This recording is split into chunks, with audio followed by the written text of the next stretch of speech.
atentan directamente contra la propiedad privada en Ciudad de México. Queridos amigos, el día de hoy vamos a hablar acerca de este tema tan interesante que se publicó el día lunes, este lunes 2 de septiembre del 2024.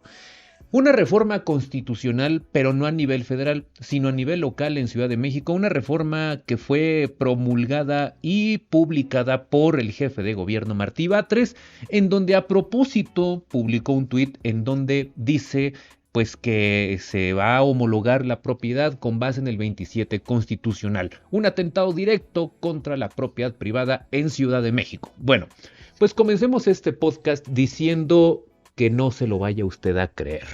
No es así y antes que otra cosa no lo quiero desinformar, simplemente estoy replicando lo que dijeron algunos medios naturalmente tendenciosos que decían que va a desaparecer, inclusive tuvieron el atrevimiento de decir que va a desaparecer la propiedad privada en Ciudad de México, lo cual me parece aberrante y además imposible jurídicamente y constitucionalmente.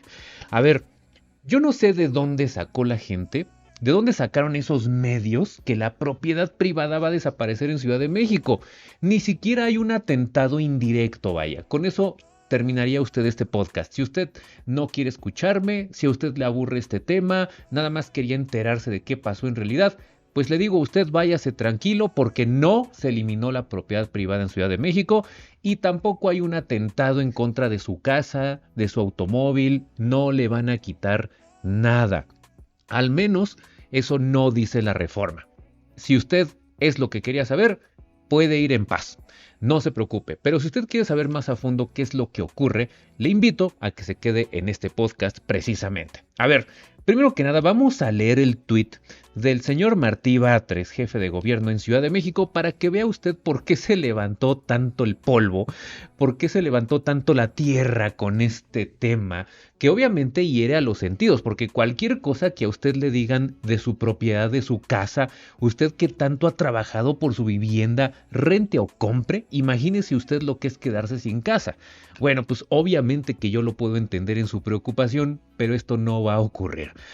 Martí Batres dice en un tuit, fíjese usted lo que dice, se lo voy a leer literalmente. Este lunes publicamos las reformas a la Constitución Política de la Ciudad de México en materia de propiedad para restablecer los principios del artículo 27 de la Constitución Política de los Estados Unidos Mexicanos, que habían sido olvidados y sustituidos por un principio rector de respeto a la propiedad privada en el ordenamiento local. Y esto de principio rector y respeto a la propiedad privada lo pone entrecomillado. Ahora, con la reforma, se recuperan en el ámbito local las nociones de la propiedad originaria de la nación, así como el derecho de la nación para transmitir el dominio de la propiedad a los particulares y para imponer a la propiedad privada las modalidades que dicte el interés público. Así se garantiza el respeto a la propiedad privada, pero también a la propiedad pública y a la propiedad social, todas ellas subordinadas al interés superior de la nación y de la ciudad. Se dificulta que el actual poder judicial pueda realizar interpretaciones de nuestras normas locales en favor de grupos económicos más poderosos. Se revierte también una parte del andamiaje jurídico e ideológico que fue instalado el neoliberalismo. Y a ver, aquí tengo varios comentarios que le voy a hacer a usted. Primero que nada, este es un tuit político. Aprenda usted a diferenciar entre el discurso político y la realidad jurídica. Son cosas diferentes. Esto no lo vaya a perder de vista porque le va a funcionar todo el podcast que estamos haciendo ahorita. Martí Batres, vamos a ver el primer párrafo. Lo primero que dice algo bien, de forma bien colmilluda. A ver, Martí Batres, usted sabe que ideológicamente no coincido con él en algunas cosas, pero en otras le voy a confesar a usted una cosa. A ver, ya que estamos en el podcast, le voy a confesar, vamos a hacer un podcast de confesiones. Hay cosas que me agradan de Martí Batres, entre ellas las políticas de vivienda que ha tenido durante el último año aproximadamente en lo que ha venido siendo su como jefe de gobierno. No porque tenga un año como jefe de gobierno, porque acuérdese usted que estaba Claudia Sheinbaum, sino por el trabajo que se ha venido desempeñando aquí en Ciudad de México en ese terreno. Ahora, no se me vaya a confundir, no vaya a decir usted, ya se pasó a Morena, etcétera. No es así. Lo que pasa es que yo le hablo desde el punto de vista jurídico y ahorita me va a entender un poco mejor porque hay cosas que me pueden agradar de estas políticas sociales de vivienda. Pero a ver, de forma muy colmilluda, don Martí Batres, entre comillas, principio rector y respeto a la propiedad privada. Cuando un político, señores, pone entre comillas la frase respeto a la propiedad privada, pues cualquiera se espantaría. Pero no se espante, es un tuit político nada más. Y lo que está diciendo en el primer párrafo de su tuit es precisamente que quiere restablecer los principios del 27 constitucional. Y aquí usted se me va a asustar, ¿cómo que restablecerlos? Pues es que la Constitución que ahorita vamos a leer dice que la propiedad le pertenece originariamente a la nación. Y la nación pues se me hace que es el gobierno. No se preocupe, esto ha sido así desde 1917. No se preocupe, usted nació bajo este sistema. Usted compró su casa bajo este sistema, usted adquirió su automóvil bajo este sistema, así es que no se preocupe por eso. Después dice que con la reforma se recuperan las nociones de propiedad originaria de la nación, justo lo que le estoy comentando a usted, y el derecho de la nación, póngame mucha atención, para transmitir el dominio de la propiedad a los particulares e imponer modalidades que dicte el interés público. Cualquiera se me espantaría aquí. Ay, pero ya ves cómo sí dice que el Estado va a dar modalidades y va a poner requisitos a la propiedad privada. Señores, esto siempre ha sido así. Es que vaya, usted lea una constitución de 1917, consígase un ejemplar original, puede entrar a la Cámara de Diputados y ver una constitución redactada original, váyase a una constitución de hace 10 años, no tan lejos, y va a ver que dice exactamente lo mismo. No se preocupe usted por este tuit que está poniendo Martí Batres. Y después dice, se garantiza el respeto a la propiedad privada. Aquí dices, ah caray, pues entonces ¿por qué me lo entrecomillaste arriba? Y 2 párrafos abajo me dices respeto a la propiedad privada. Pues ya no entendí. Pues es que usted está tan confundido como yo porque es un tuit político. El mensaje que está mandando Martí Batres es: nosotros somos un gobierno diferente, respetamos la Constitución, homologamos nuestra Constitución a la federal. Y bueno, pues yo le diría, eso no le hace daño a nadie, no pasa nada, no se me espante, no se asuste. En realidad, yo le quiero decir a usted que la Constitución de Ciudad de México, el Código Civil para Ciudad de México y la Constitución Política de los Estados Unidos Mexicanos siempre ha respetado la propiedad privada. Esto no tiene por qué alarmarle a usted. Propiedad pública y propiedad social, dice Martí Batres. Tampoco se me espante porque esto también siempre ha existido. Le voy a poner un ejemplo claramente. Un ejido, usted sabe que un ejido tiene un régimen jurídico muy particular que no se puede vender a menos de que pase a dominio pleno, con todo un procedimiento legal. Eso es una parte de lo que se conoce como propiedad social. Propiedad pública, por ejemplo, la calle donde usted vive. La calle, como dice la gente, no es de nadie. No, ¿cómo no? Que es del gobierno, es del Estado en realidad. Eso es propiedad pública. Propiedad privada es su casa. Entonces, como ve, no hay ninguna novedad aquí. Se dificulta que el Poder Judicial pueda hacer interpretaciones de nuestras normas locales en favor de grupos económicos más poderosos. Porque lo que usted quizá no sabe es que las leyes, ya olvídese usted de la Constitución y de la Constitución local. Algunas leyes de carácter secundario que deberían ajustarse a la Constitución sí son un poco agresivas en términos inmobiliarios. Le voy a poner un ejemplo a continuación: las fibras inmobiliarias. Quizá usted no tiene ni la más remota idea de qué es una fibra inmobiliaria, pero no me voy a meter en tecnicismos, simplemente quédese con la idea de que una fibra inmobiliaria son fideicomisos. Fideicomisos que se dedican a invertir en bolsa de valores en bienes raíces. Eso significa fibra, de hecho es un acrónimo. Bueno, le quiero informar a usted que las fibras son vehículos de inversión que, ¿qué cree? Prácticamente no pagan impuestos sobre la renta. porque están obligadas a distribuir su utilidad fiscal y a quedarse solo con el 5%. Esto significa, de todo lo que gane una fibra, señores, se deshace de su ganancia al 95% y solamente sobre el 5% paga impuestos. Usted me preguntará, a ver, deme un ejemplo de una fibra. A ver, ahí le va. Reforma 222 es de fibra Danos. Samara Shops es de fibra 1. La Torre Mítica y todo el complejo Mítica en Avenida Universidad y Churubusco es de fibra 1. Para que usted se dé cuenta que los verdaderos portentados, los verdaderos magnates de los inmuebles son las fibras inmobiliarias.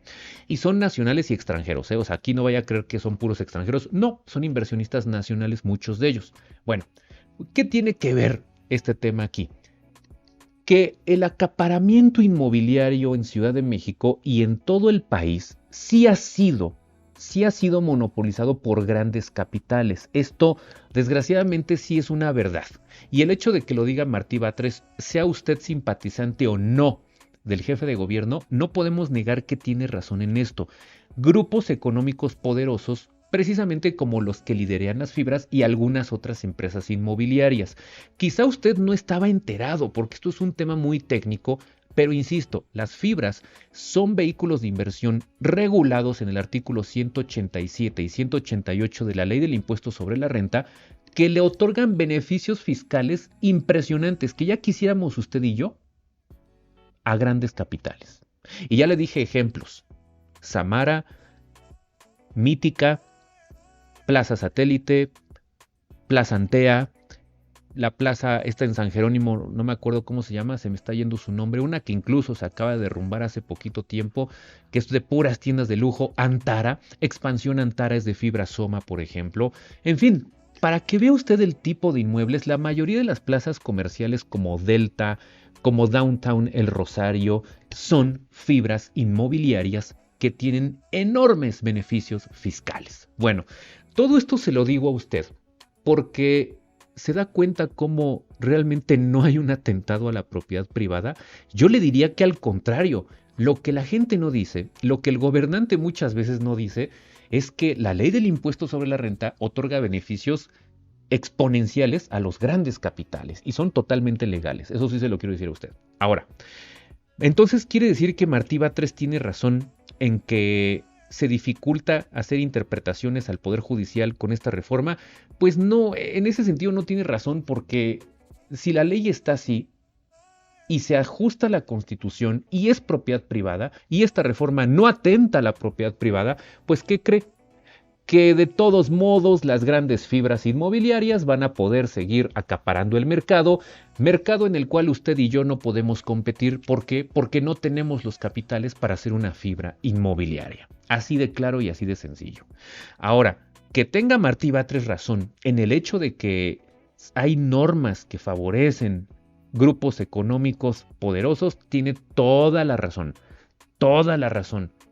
El sector inmobiliario, le quiero decir a usted que aquí en Ciudad de México, en lugares como Mérida, Querétaro, etcétera, sí está acaparado por grandes capitales. Grandes capitales que no por existir son malos.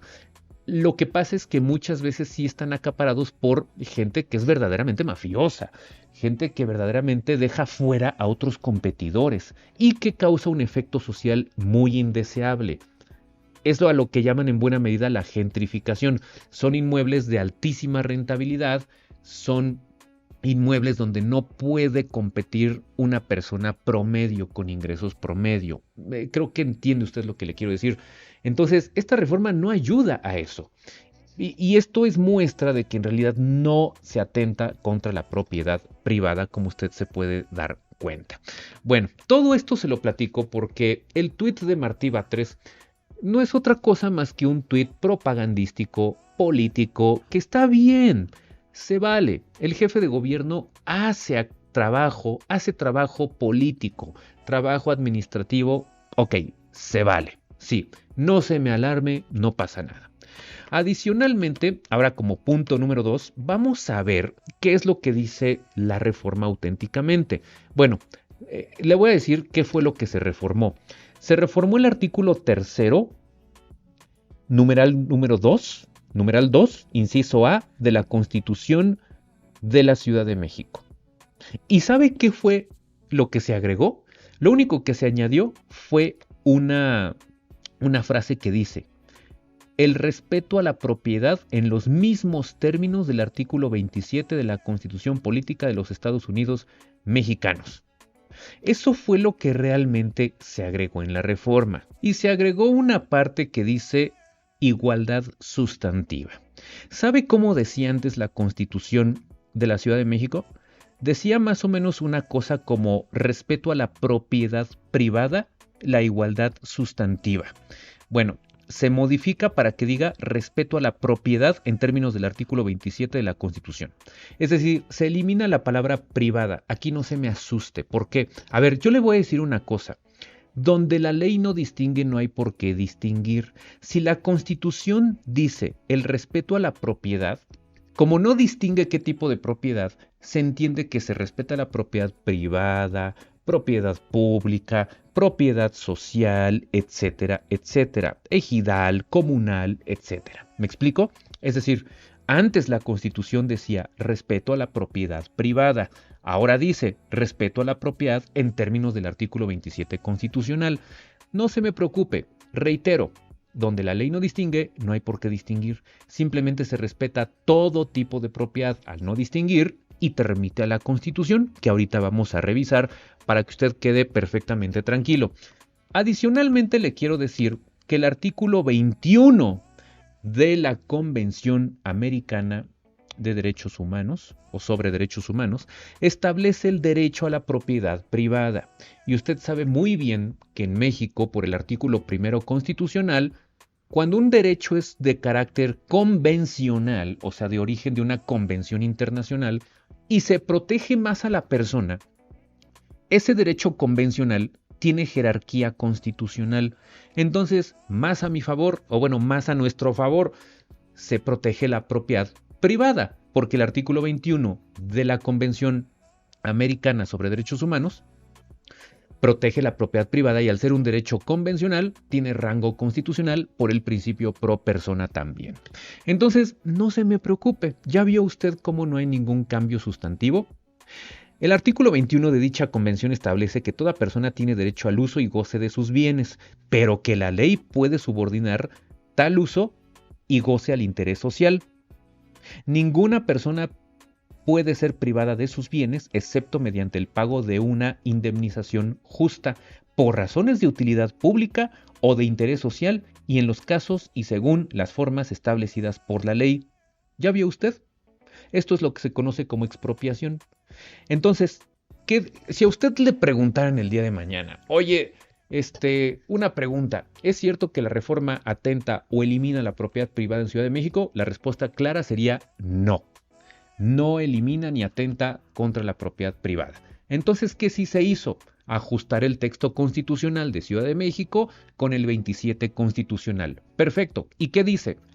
Bueno, pues dice que el Estado es originariamente propietario de todo, pero que le otorga propiedad privada y social a los particulares. Y que solamente la puede arrebatar debidamente justificado, con pago de indemnización justa y por causa de utilidad pública o de interés social y conforme a ley. ¿Ya vio usted? Así tiene que ser su respuesta si alguien le pregunta. Y quizá le agregarían una pregunta al decir, oye, ¿pero esto es nuevo? Y la respuesta clara sería que no. Usted tendría que responder diciendo, esto existe desde 1917 por lo menos, y además la ley de expropiación no fue reformada, así es que no se preocupe usted. Mire, tan es así que no se reformó el Código Civil, que es donde está el derecho real de propiedad. No se reformó el artículo primero constitucional, que es el que nos confiere todos los derechos y el principio pro persona. No se eliminó, menos aún se eliminó el artículo 21 de la Convención Americana sobre Derechos Humanos. No se reformó el 27 constitucional. Y evidentemente que no hay una alteración ni una eliminación de la propiedad privada. Entonces, estos son los elementos jurídicos que usted tiene que entender perfectamente bien para que no se vaya a dejar engañar por medios tendenciosos. Por si esto no fuera poco, le quiero yo platicar de una jurisprudencia que existe en materia de indemnización por justa causa de expropiación del año 2018, en donde se reconoce el derecho humano a la propiedad privada consagrado entre muchos otros artículos en el artículo primero constitucional en términos de protección precisamente convencional y constitucional. Y claramente se establece que debe haber una debida indemnización, que debe haber un pago justo, y el rubro de la jurisprudencia dice lo siguiente: indemnización justa causa por causa de expropiación. Interpretación del artículo 12 de la Ley de Expropiación, Ocupación Temporal o Limitación de Dominio para el Estado de Tamaulipas, su interpretación a la luz de los principios de prevalencia de interpretación de normas y pro persona permiten satisfacerla. Bueno, en esta jurisprudencia usted podría encontrar toda la interpretación que han hecho nuestros tribunales, en concreto los plenos de circuito para este caso, en términos de proteger a la propiedad privada, incluso frente a casos de expropiación. Entonces, como se da cuenta, usted no tiene por qué alarmarse respecto de esta reforma que recientemente se hizo. Ahora, número 3, vamos a ver rápidamente qué dice el 27 constitucional, porque usted ha escuchado que lo he multicitado y podría generarle duda a usted. Mire, el primer párrafo del 27 establece que la propiedad de las tierras y aguas comprendidas dentro de los límites del territorio nacional corresponde originariamente a la nación, la cual ha tenido y tiene el derecho de transmitir el dominio de ellas a los particulares, constituyendo la propiedad privada. Ya vio usted, y este artículo está intacto desde el 1917. O mejor dicho, corrijo, este párrafo específicamente no se ha tocado desde 1917.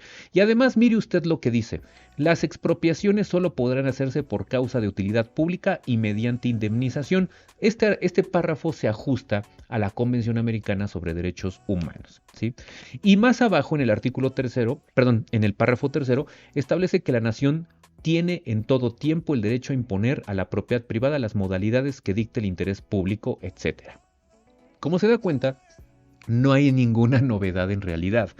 Y esto es bien importante que usted lo entienda, porque llegué a ver comentarios en YouTube, llegué a ver, por ejemplo, incluso canales en YouTube que estaban diciendo que se eliminaba la propiedad privada porque como la reforma quita la palabra privada y deja solo la palabra propiedad, pues se les olvida que donde la ley no distingue no hay por qué distinguir. Y si la ley dice propiedad o la Constitución de Ciudad de México dice propiedad, pues no hay que distinguir. Se entiende propiedad privada, ejidal, comunal, pública, etc. Y esto hay que ser bien sensatos para entenderlo. Ahora, inclusive llegué a escuchar, señores, que esto era un acto socialista y comunista para quitarla. A ver, ¿usted se imagina al gobierno de Ciudad de México aboliendo la propiedad privada? ¿Usted cree que el gobierno de Ciudad de México tiene la capacidad técnica y de gestión y presupuestaria para eliminar la propiedad privada? Digo, esto en el mejor de los casos es algo inocente. Es algo ingenuo creer tal cosa, ¿sí? Evidentemente que tiene tintes políticos ese tipo de propaganda. Y decían muchos canales en YouTube y comentaristas, ¿no?, de que era un acto comunista y que como hay un video donde Hugo Chávez andaba por la calle diciendo exprópiese tal edificio, oye, esta empresa exprópiese también. A ver, es que en México no funciona así. Ni hoy, ni ayer, ni nunca. Al menos vamos a hablar bajo el régimen de la Constitución del 17. Ahora, para todos aquellos que creen que esto es un acto comunista y que nos van a quitar la propiedad privada, etcétera, etcétera, a ver, yo le quiero citar a usted, como siempre con fundamento. Imagínese lo que le voy a citar a continuación. Manifiesto del Partido Comunista de Marx y Engels. Capítulo 2 de Proletarios y Comunistas. ¿Sabe qué dice? Fíjese usted, le voy a leer un párrafo para que se dé cuenta nada más que mucha gente está engañando de forma deliberada. Dice: en ese sentido, los comunistas pueden resumir su teoría en esta fórmula única: abolición de la propiedad privada. A ver, propiedad privada para Marx son los medios de producción. Propiedad personal es tu casa, tu coche. Lo que el comunismo pretende abolir es la propiedad privada, pero de los medios de producción. no la propiedad personal, y lo dice el propio libro del Manifiesto Comunista. Aquí lo estoy leyendo yo. Y vea lo que dice a continuación. La propiedad personal, fruto del trabajo y del mérito. ¿Ya vio usted? Ni siquiera Marx propone abolir la propiedad personal. Entonces, como se da cuenta, hemos refutado, hemos desmentido todo lo que se ha venido diciendo acerca de esta reforma. Y pues yo, le voy a ser sincero, me sentía pues moralmente invitado para darle a usted elementos de información y que no se deje engañar. Concluyamos este podcast diciendo que no hay abolición de la propiedad privada en Ciudad de México y que no hay ningún atentado. Es más, yo le diría al revés una cosa. Hacen falta políticas públicas, digo, aunque suene un poco redundante eso, para favorecer a la propiedad social, para que el mexicano promedio pueda acceder a la vivienda, que es un derecho humano, por cierto. Eso es lo que hace falta impulsar todavía. Para todo aquel que le diga a usted que esto es un atentado contra la propiedad privada, que nos expliquen por qué entonces hay tanto acaparamiento de los grandes capitales inmobiliarios en Ciudad de México. ¿Por qué la mayoría de la gente no puede adquirir vivienda en Ciudad de México y en todo el país en general? ¿Por qué se han disparado las rentas? ¿Por qué los grandes monopolios de las plazas comerciales, de grupos de inmuebles, de conjuntos habitacionales han acaparado el mercado? Bueno, pues hoy usted acaba de aprender que en el artículo 187 y 188 de la Ley de Renta hay un régimen para el vehículo fibra, que son fideicomisos para grandes capitales y con beneficios fiscales que ni usted ni yo tenemos. Bueno, pues nos vemos hasta una nueva transmisión. Cuídese mucho y hasta pronto.